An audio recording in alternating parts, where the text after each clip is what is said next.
사무엘하 2장 12절부터 3장 1절까지.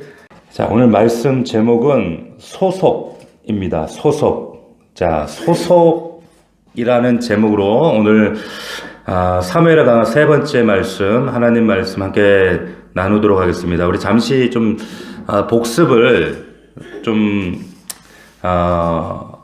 하려고 하는데, 제가 왜 그 서두에 이렇게 복습을 하는가,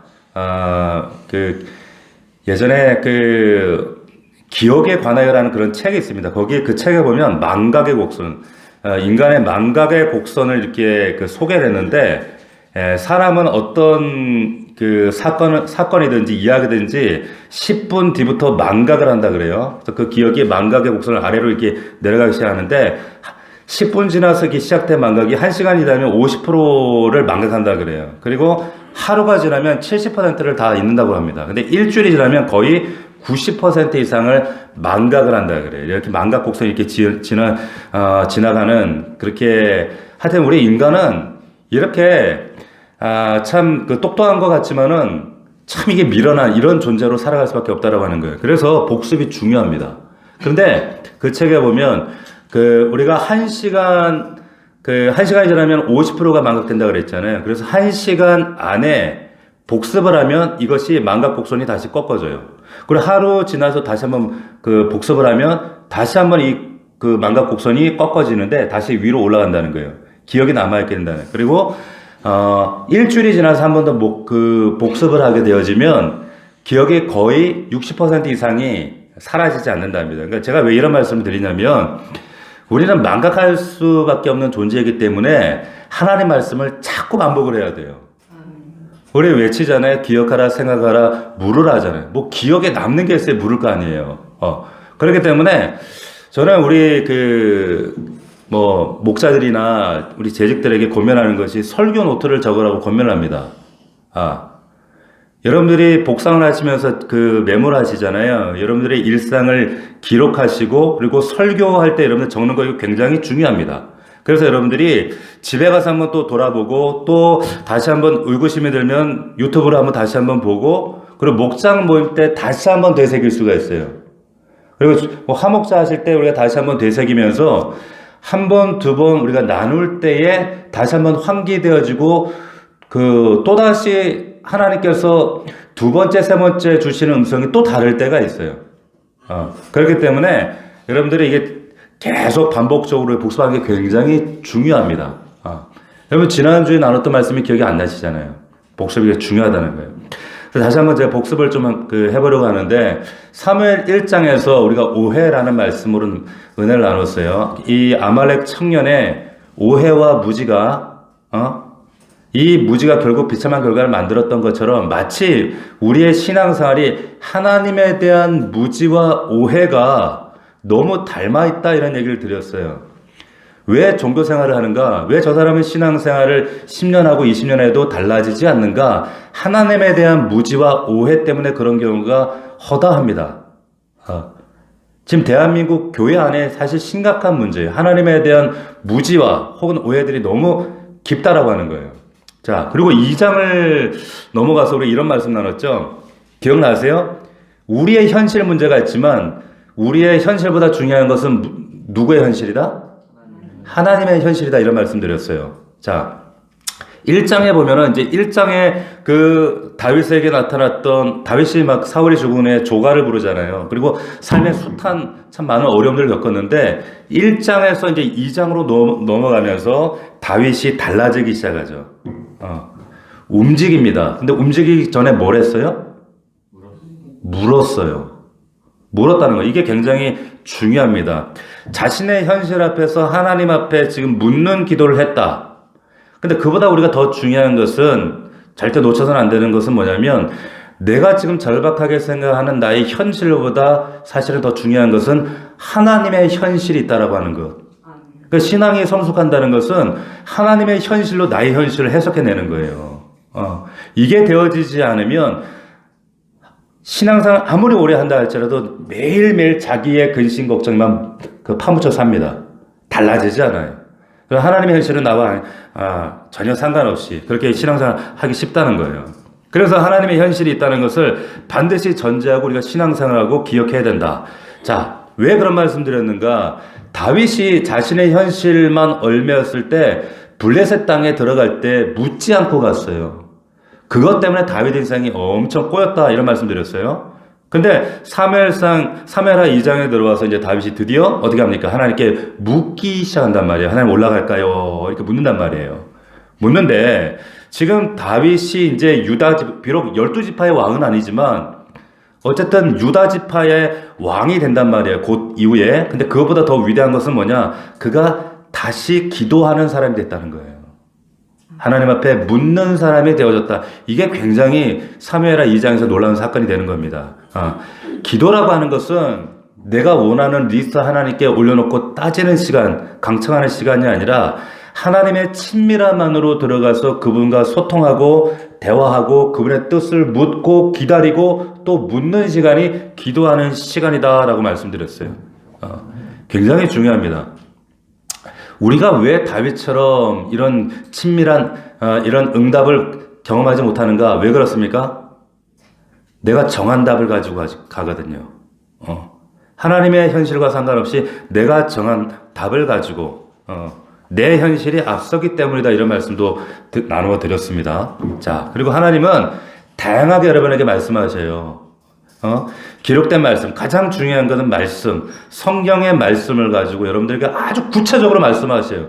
근데 우리가 귀가 오염되어지고 우리의 심령이 강팍해서 하나님의 그 음성과 사인을 듣지 못할 뿐이지, 하나님은 말씀을 통해서 또한 환경을 통해서 내 주변에 있는 사람들의 입을 통해서도 말씀하시고요. 심지어는 꿈을 통해서도 환상을 통해서 말씀하시는 분이세요. 그런데 우리가 이 모든 우리에게 말씀하시는 그분의 이런 사인들을 잘 분별해야 돼요. 그 분별은 하나님 말씀으로만 가능합니다. 자, 기도한 후에 가장 중요한 것은 뭡니까? 순종입니다. 그래서 자, 그 하나님 앞에 순종할 때 때로는 그 순종이 우리가 불편해 보일 수도 있습니다. 그러나 하나님은 항상 우리에게 가라고 하실 때, 명하실 때 가장 좋은 곳으로 인도하신다는 신뢰가 중요합니다. 내 눈에 잠깐 불편해 보이지만 그러나 그럴지라도 그것은 나에게 하나님 입장에서는 최선이다라는 이 신뢰가 중요하다. 왜 그런가? 하나님이 지금 다윗에게 어디로 가라 그러시냐면 헤브론으로 가라 그러세요. 근데 왜 헤브론으로 가야 되는지 딱히 설명은 안 돼 있어요. 2장에 보면. 그런데 제가 가만히 보니까 헤브론이 가장 좋은 땅이더라고요. 정치적으로나 환경적으로 다윗에게 가장 좋은 땅이었어요. 할렐루야. 잘 하셔야 돼요. 자, 그래서 하나님은 우리 인생에 항상 최선을 주시는 분이다라는 걸 기억하셔야 됩니다. 자, 우리 교회도 하나님께서 항상 최선의 길로 인도하셨음을 저는 믿습니다. 아세요? 코로나 때 저희 교회가 어떤 모교회와 합병 추진했던 거 아시죠? 하다가 그 교회는 건물을 가지고 있고 우리 교회 또 여러 가지 형편과 이런 조율을 할 때 잘 되어졌지만 몇 가지 문제가 이렇게 난관이 있었습니다. 난관. 그래서 결국에 가장 큰 문제, 결국에 접을 수밖에 없었던 가장 큰 문제는 사실 저희 성도들 때문이었어요. 어쨌거나 근데 이후에 하나님께서 더 좋은 헤브론을 주실 거라는 걸 믿음을 주셨어요. 할렐루야. 그 헤브론을 기다리고 있어요. 그런 와중에 또 어떤 교회가 자기 교회에 대한 제가 우리 몇몇 분에게 얘기를 했을 거예요. 이 동백의 어떤 교회가 이제 그 교회를 매매를 하려고 그래요. 지금도 저에게 계속 얘기를 해요. 뭐 15억에 팔겠대요. 15억은커녕 150만 원도 없는데. 근데 제가 그 교회 건물이 탐나는 게 아니라 그 교회를 가지고 무슨 카페를 하니 뭐 세탁소로 하니 또 오피스텔을 만드니 막 이런 얘기를 하는 거예요. 그래서 하나님의 기도가 쌓인 자리를 그리고 매매한다는 게 마음에 걸리는 거예요. 그래서 기도만 하고 있을 뿐입니다. 그런데 하나님께서 만약에 그게 하나님의 마음에 하나님 주시겠죠. 안 주셔도 상관없어요. 그러나 중요한 것은 하나님께서 우리에게 작정하신 것은 헤브론이라는 거, 최선에 있다라는 것을 믿습니다. 자, 그리고 이어지는 말씀, 우리가 그 다윗이 평생에 세 번의 기름을 부음받아요. 사무엘에게 기름 부음받고, 그리고 유다 지파에게 기름 부음받고 이제 왕이 되고, 이제 5장에 가면은 또 이제 이스라엘 전체를 통해 이제 기름 부음받는데, 사울과 이제 그 요나단이 죽은 이후에 왕이 없잖아요. 그런데 그 스라의 종이었던 장군이었던 아브넬이 사울의 아들 이스보셋을 왕으로 옹립을 합니다. 하나님께 묻지 않고, 그리고 하나님 뜻과는 상관없이. 예. 아브넬도 알아요.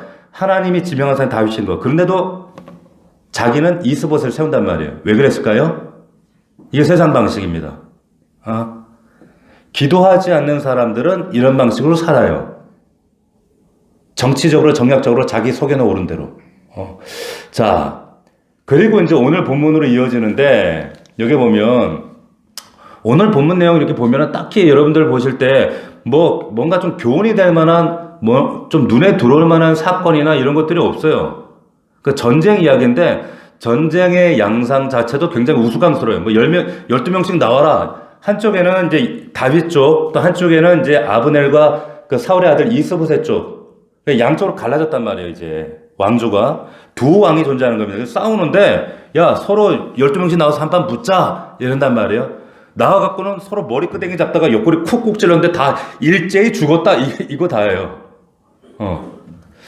아니, 그러다 또 이제 아사엘이 이 아브넬을 쫓아가다가 창에 찔려 죽었대. 별 내용이 없어요. 이 본문을 보면, 아니, 이런 내용을 무엇하러 굳이 이런데 기록했을까, 성경에.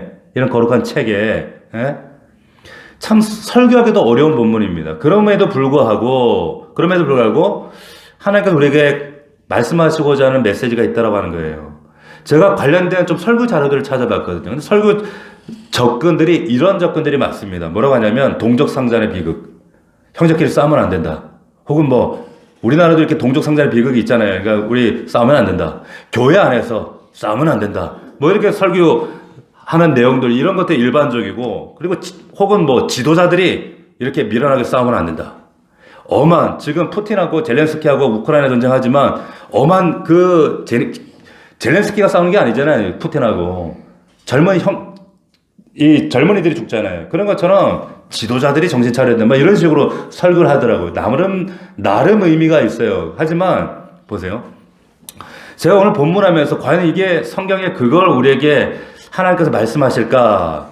제가 다른 좀 접근으로 해보고자 고민했던 거예요. 뭐냐면, 이 본문을 그냥 동족 상잔의 비극, 리더가 잘해야 된다, 이런 식으로 읽으면 이 본문은 그냥 어떤 역사책에 불과해요.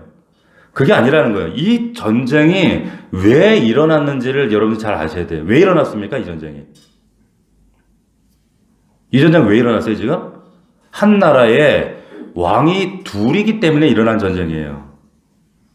맞죠? 자, 지금까지 왕은 하나였습니다. 사울 왕이 통치하던 나라였는데 지금 사울이 죽었어요. 그래서 사울의 뒤를 이어서 이제 아들 이스보셋이 왕이 되고, 이제 유다에서는 다윗이라고 하는 존재가 이제 왕으로 등장한 거예요. 왜? 사무엘이 지명했기 때문에. 자, 그런데 이 아브넬이 지원하는, 사울의 그 수하였던 아브넬이 지지하는 이스봇이 등장하고 다윗이 등장하는데, 다윗에게는 한 지파, 유다 지파만 따르는 상황이고, 이 이스봇에서는 11지파가 지지하는 그런 상황이에요. 다시 말하면 한 나라 한 영토 안에서 왕이 둘이에요. 왕이 둘이면 전쟁은 반드시 일어나요. 맞습니까? 반드시. 자, 이 전쟁의 특징이 있는데, 보세요. 이 전쟁은 한쪽이 끝내지 않으면, 한쪽이 승리하지 않으면, 한쪽에서 죽지 않으면 이거는 끝나지 않는 전쟁이에요. 맞습니까?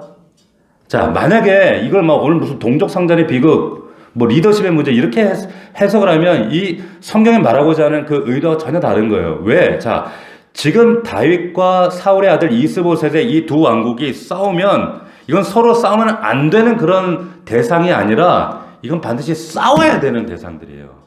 왜? 왕이 둘이 될 수 없거든요. 이 전쟁은 좀 달라요. 한쪽이 쓰러지기 전까지, 승리하기 전까지는 끝나지 않는 전쟁입니다.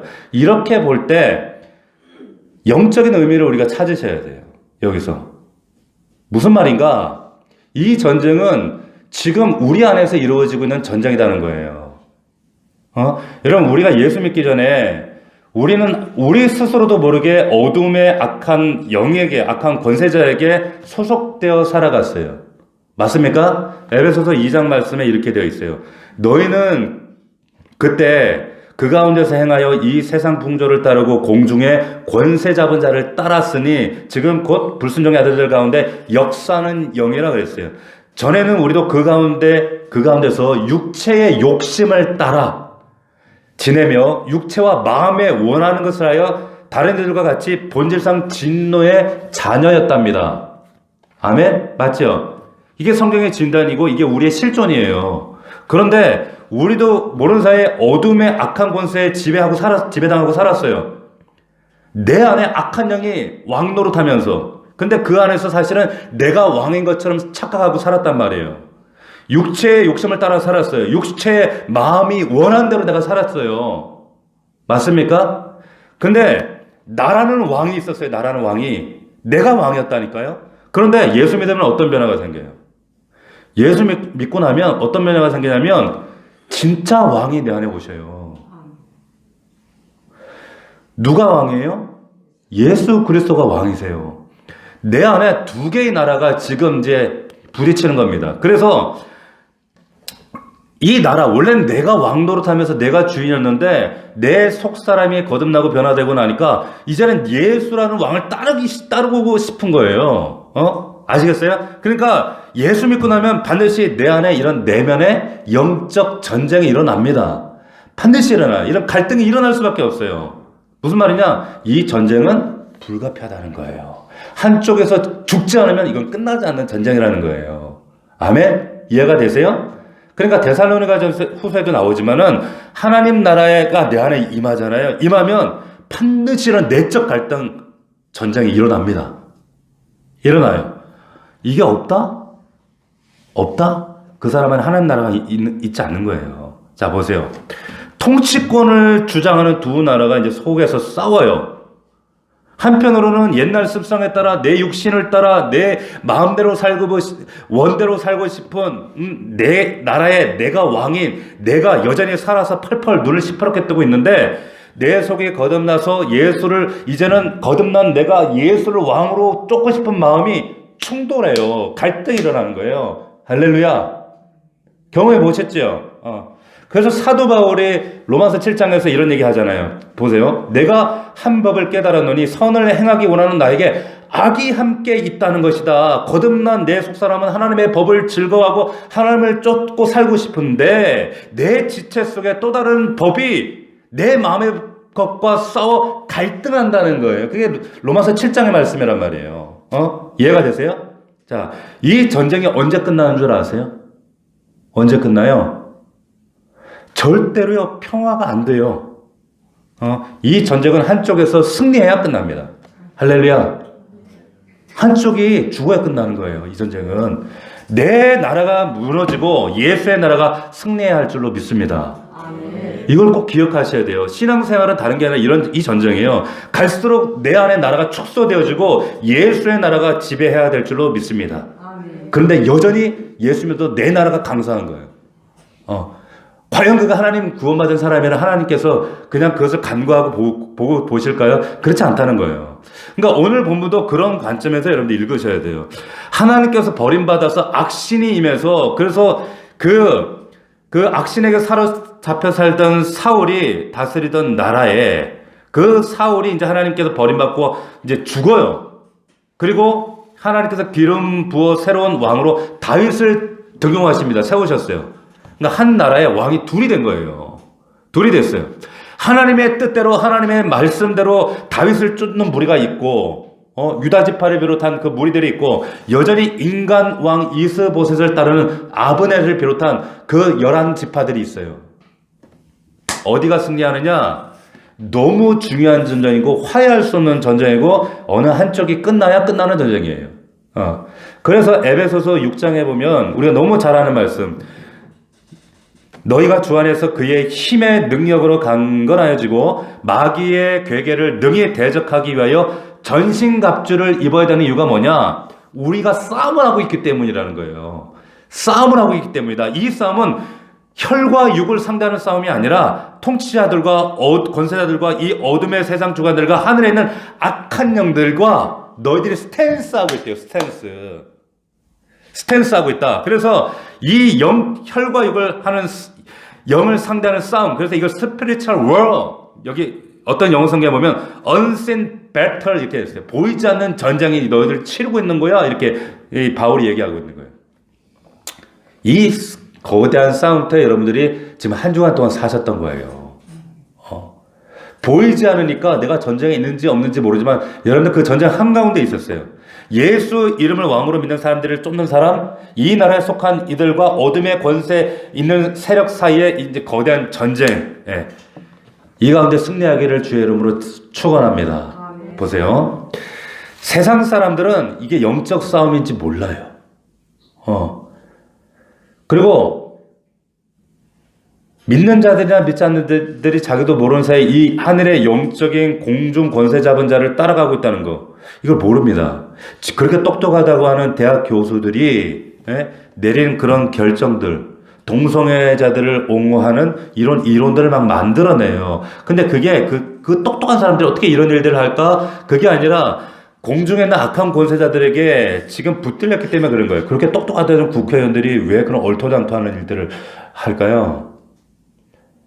여러분, 이 악한 권세들이 정치인들을 지배하는 또 악한 역사들이 있어요.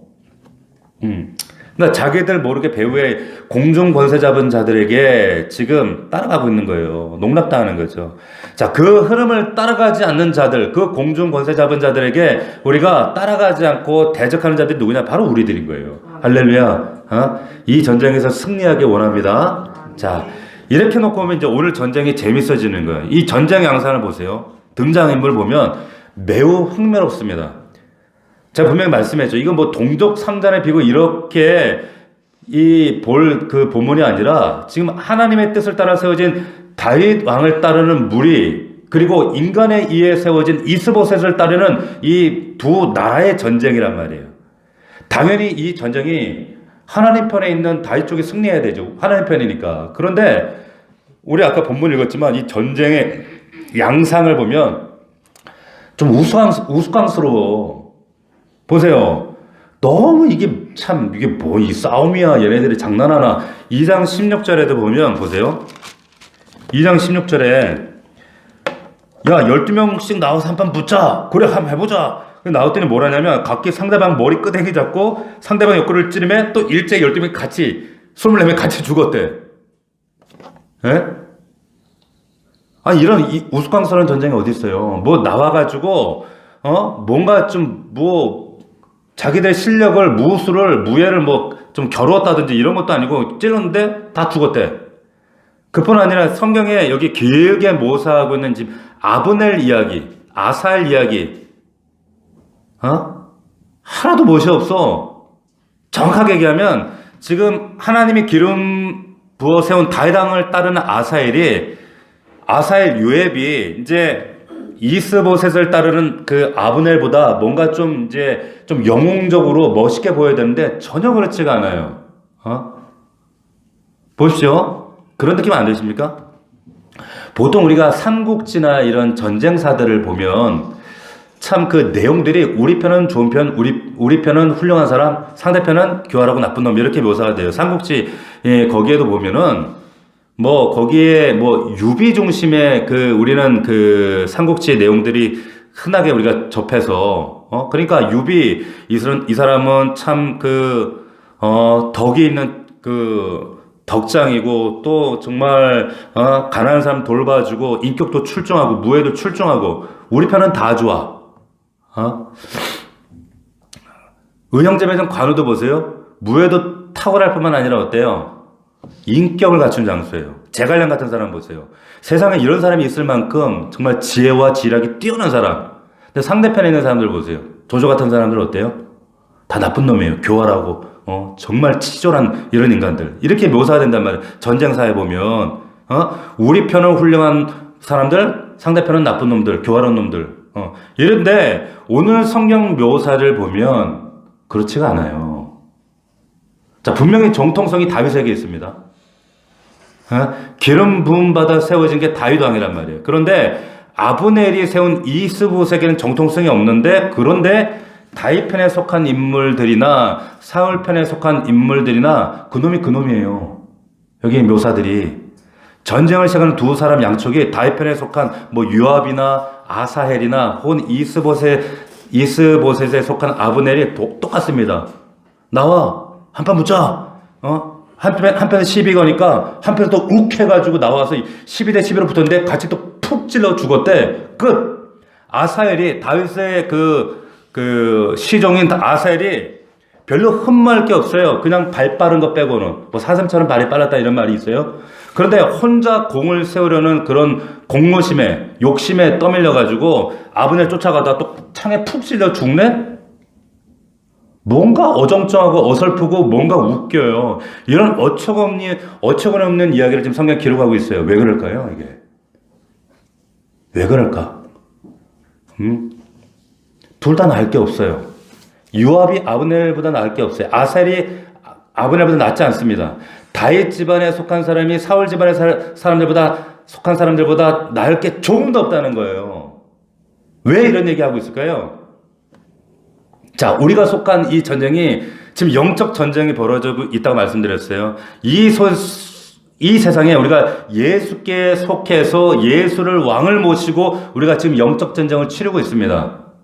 근데 반대편에는 속하지 않은 어둠에 속한 사람들과 우리가 치열한 이 두 세력 간의 지금 전쟁을 우리도 치르고 있단 말이에요. 한 주간 그렇게 사셨어요. 근데 여러분, 우리가 예수께 속한 우리들이 저 어둠의 세력 세상에 속한 사람들과 정말 비교해보면 객관적으로 우리가 나아요? 낫습니까? 아니에요. 착각하지 마시라고요. 잘난 게 없단 말이에요. 예수 믿는 사람들이 흔히 이렇게 생각해요. 그래도 우리가 예수 믿는 사람들이 그래도 세상 저것들보다는 좀 나아야 되지 않겠어? 근데 현실 보세요. 그래요? 그렇습니까? 하나도 안 나아요. 똑같아요. 다윗 집안에 속한 사람들이 사울 집안에 속한 사람보다 나은 게 전혀 없었던 것처럼 예수께 속했지만 예수에 속하지 않은 세상 사람들보다 우리가 전혀 사실 별로 나은 게 없어요. 동의되세요? 동의 안 돼요? 오히려 세상 사람들이 더 똑똑한 사람들 많고 더 인격적이고 더 실력도 많고 정말 저쪽 편에 있는 사람들이 훨씬 나은 사람들이 저는 인격적으로 훌륭한 사람들 더 많이 봐요. 대단한 사람 더 많이 본다니까요. 그래서 심지어 초대교회도 이렇게 고백을 했습니다. 고린도전서에 보면 형제들아 너희를 부르신 그 부르심을 보라. 육체를 따라 지혜로운 자가 많지 아니하며 능한 자가 많지 아니하며 문벌 좋은 자가 많지 아니하도다. 이게 우리 현실이란 말이에요. 우리는 세상 보기에 미련한 자들이에요. 오히려 세상에 지혜 있는 자들이 더 많답니다.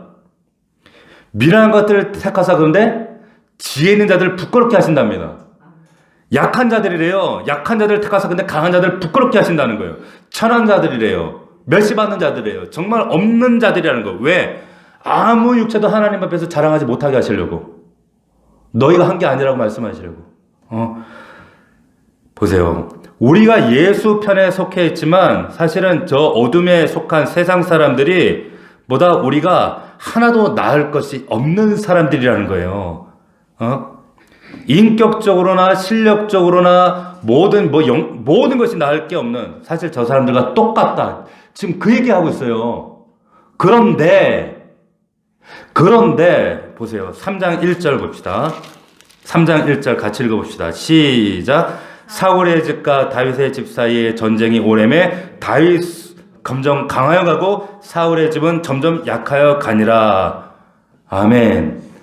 분명히 나을 게 없는데 성경이 이렇게 묘사하는 거예요. 3장 1절에 사울의 집과 다윗의 집이 전쟁이 오랜데 다윗은 강하여 가고 사울의 집은 점점 약하여 가니라. 할렐루야. 무슨 얘기인지 아시겠어요? 그렇다면 우리가 여기서 정말 진지하게 이런 결론을 내려야 됩니다. 내가 어디에 속해 있느냐가 우리의 운명을 가른다는 거예요. 아시겠어요? 지금 성경이 그 얘기하고 있는 거예요. 여러분, 다윗 집안에 속한 요압과 헬이나 뭐 사울 집안에 속한 아브넬보다 뭐 인격적이나 실력적으로나 뭐 모자라서 나은 사람이 아니었어요. 반대로 사울 집안에 속한 이 사람들이 다윗보다 못한 사람들이 아니었다는 거예요. 그럼에도 불구하고 50보, 100보였는데도 불구하고 이들 운명이 완전히 달라졌다는 얘기를 지금 하고 있는 거예요. 3장 1절에서. 아멘? 다윗 집안에 속한 사람들 잘난 게 없어요. 다윗 집안에 근데 속했다는 이유로 뭐라고 합니까? 점점 강해집니다. 승리합니다. 할렐루야. 다윗 집안에 속한 사람들 별로 못난 게 없는데도 사울 집안에 속한 사람들은요, 시간이 갈수록 점점 약해져 갑니다. 이 얘기 하시는 거예요. 왜? 사울 집안에 속해 있으니까. 여기서 여러분들 무릎을 딱 치셔야 돼요. 여러분들 이들의 운명을 결정한 것이 개개인의 실력이, 개개인의 인격도, 개개인의 능력도 아니라 어디에 속해 있느냐, 이것이 결정했구나라는 거예요. 어디에 소속되어 있느냐. 조금 못나도요, 다윗 집안에 속해 있고 다윗 끝까지 따랐던 사람들은요, 나중에 다 승승장구했어요. 그런데 사울 집안에 속해서 따라다니다 다 망했어요. 여러분, 우리의 소망이 여기 있는 거예요. 그래서 오늘 본문이 굉장히 의미가 있습니다. 여러분, 우리도 지금 예수에게 소속되어 있습니다. 할렐루야. 맞습니까? 예수님에게 속한 우리가 세상 사람들보다 나은 게 아무것도 없어요. 도덕적으로, 실력적으로, 인격적으로 나을 게 없다니까요. 부족한 점이 훨씬 많을 수 있습니다. 그런데 보세요. 세상에 정말 착한 사람 많아요. 정말 저 사람은 진짜 예수만 믿었으면 진짜 좋겠다는 사람 많아요. 제가 이 박 목사가 볼 때 인격적으로, 실력적으로 우월한 사람이 더 많아요.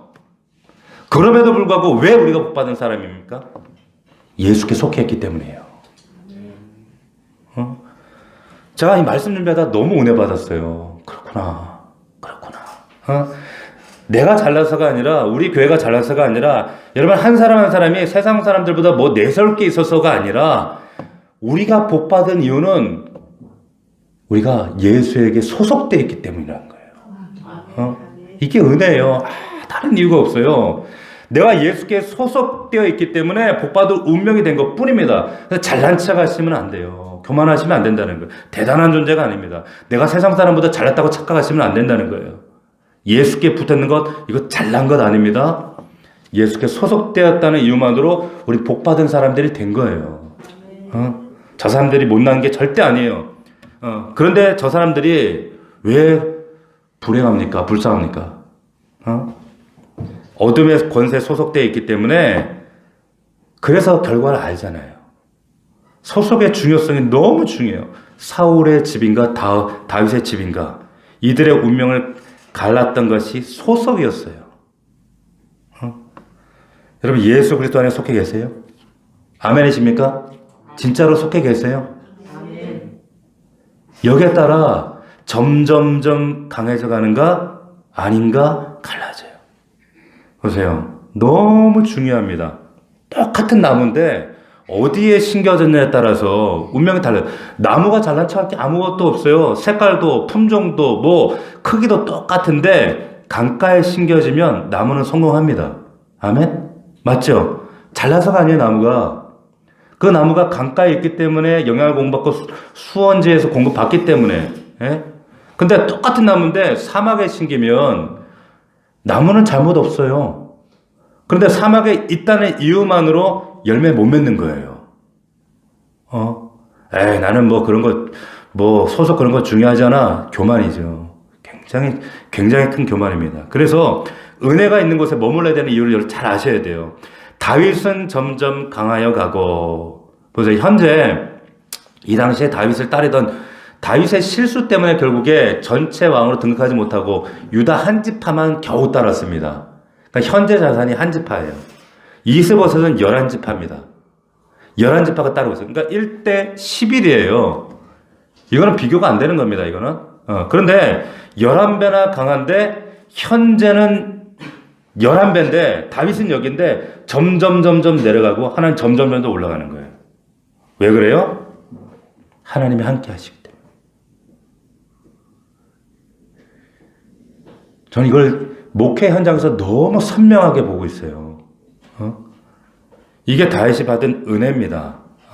그런데 보세요. 중요한 것은 지금 내 옆에 한 집 하냐 아니면 11집 하냐 얼마나 대단한 사람이 내 뒤를 봐주고 있느냐 이거 아무 의미 없습니다. 내 곁에 하나님이 나를 지지하시느냐 지지하지 아니하시느냐 지지를 못 받고 있느냐 그렇다면 왜 못 받고 있느냐 이게 안타까울 뿐이에요.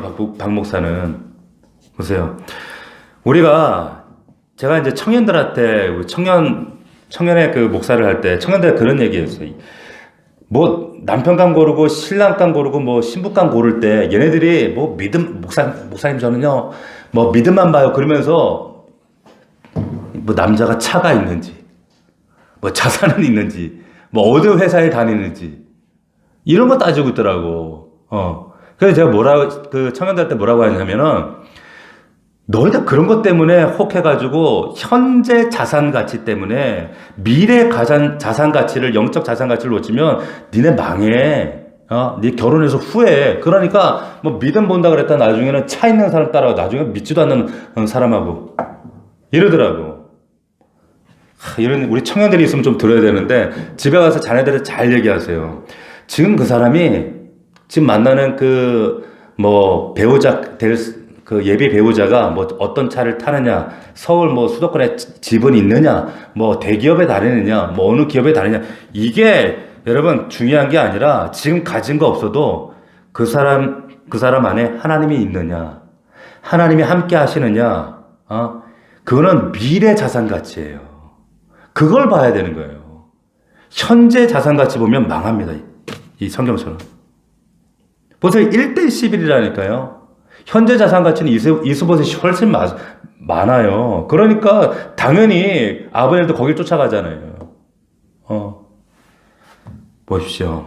어떤 교회든 공동체든 어떤 가정이든 어떤 그 공동체가 점점 강화해지는가, 하나님이 함께 하시는가, 그렇지 않은가, 거기에 달려있어요.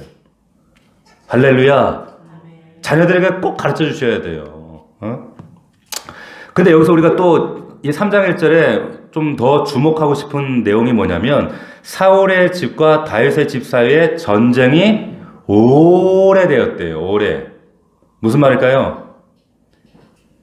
여러분 이 영적 전쟁은 금방 끝나지 않는다는 거예요. 아시겠어요? 오래 걸렸습니다. 내 안에 하나님의 나라가 임하면요. 지금 내적 전쟁, 아주 심각한 전쟁이 이루어지는데 이 전쟁은 금방 끝나지 않습니다. 박 목사 얘기가 아니에요. 성경의 얘기예요. 하나님 나라와 세상 나라 전쟁도 금방 끝나지 않는 오래가는 전쟁입니다.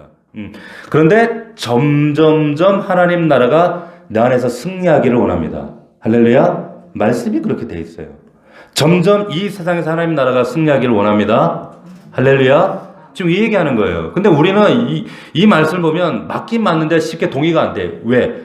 우리의 이 생리와 한국 사람의 DNA하고 안 맞아. 우리는 그냥 한 방에 빨리 그냥 역전해도 한 방에 확 뒤집어지고 대한민국 사람들 전 세계 에스컬레이터 타면서 뛰어가는 사람들 대한민국 사람들밖에 없다 그러잖아요. 자판기에 손 넣는 사람, 사탕 깨물어 먹는 민족이 우리밖에 없대요.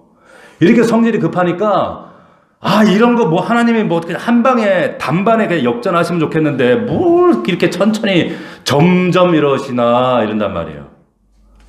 아니에요. 근데 하나님은 천천히 흐르는 강물처럼 역사하세요. 할렐루야. 점점점. 이거 꼭 기억하셔야 돼요. 점점이에요. 점점 역사하신다는 거예요. 영적인 모든 것이 한 번에 확 뒤집어지고 이런 거 없어요. 다 점점이에요.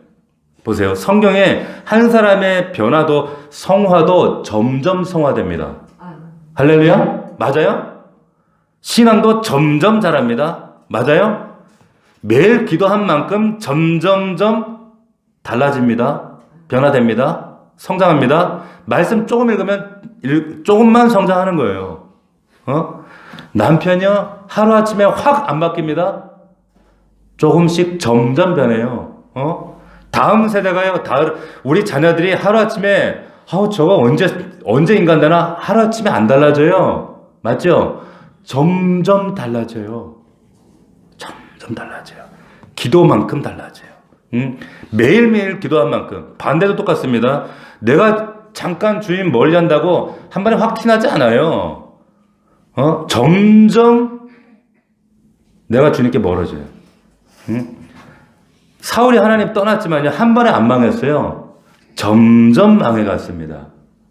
맞습니까? 꽃을 꺾는다고 하루아침에 꽃이 시들지 않아요.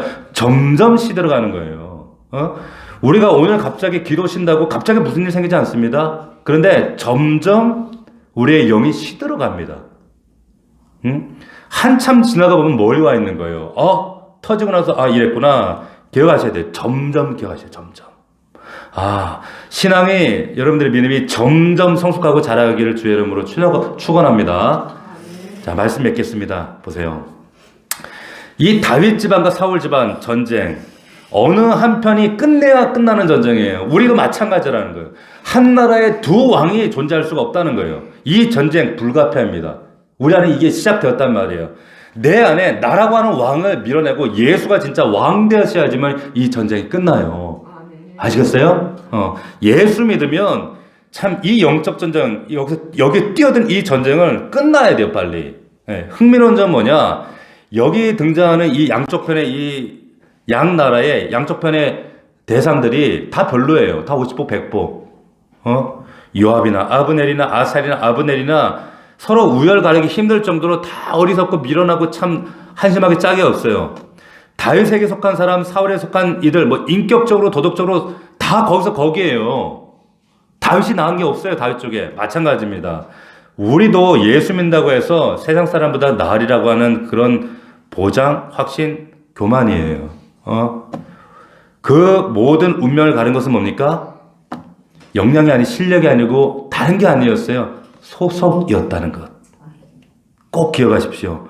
못나도 다윗 집안에 속해서 다윗 따라다니는 사람 승리하는 겁니다. 잘나도 사울 집안에 속해서 사울 따라다니면 망하는 거예요. 여기에 우리 소망이 있다라고 말씀드렸어요. 한 사람 한 사람 우리는 다 참 못났어요. 다 똑같아.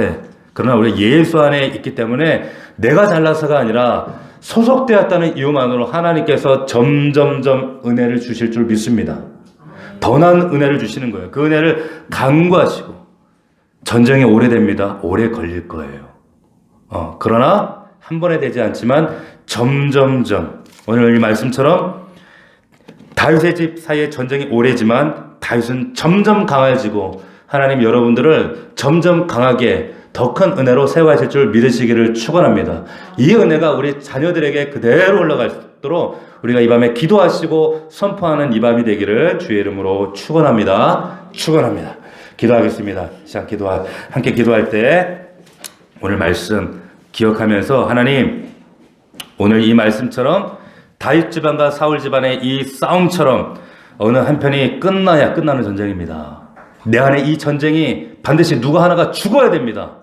하나님, 이 나의 나라에 내가 죽고 예수가 왕인 주인 되시기 원합니다. 그리고 하나님, 소속이 중요합니다. 다윗 집안에 예수께 소속되어서 정말로 종이 한 장이 약하지만 그 벽에 붙어있기 때문에 절대로 그 종이를 뚫지 못하는 것처럼 예수 안에 딱 붙어있기 원합니다.